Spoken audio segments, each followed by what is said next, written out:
If you want to add glasses to Face ID on iPhone 17 Pro or Pro Max, then first of all we're gonna open Settings. Now in Settings we can scroll down over here in order to go to Face ID and passcode, and of course you will need to enter the passcode in order to continue.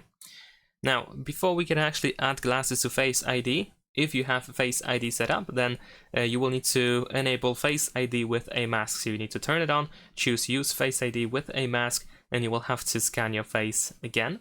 So let's do this. And then if you wear glasses, you will be asked to remove the glasses for the second Face ID scan, and then we can press continue. You can also skip that if you wanted to. And there we go, we have our Face ID set up. Immediately after that, you can press add glasses in order to, well, scan your Face ID, well, scan for Face ID actually, in order to add glasses. But if you actually skip that, then you can still go back to these settings and you can choose add glasses over here, so you can do that again. So we can press continue, and now we can once again scan our face. Of course, in this case we scan our face with the glasses on, and that's pretty much it.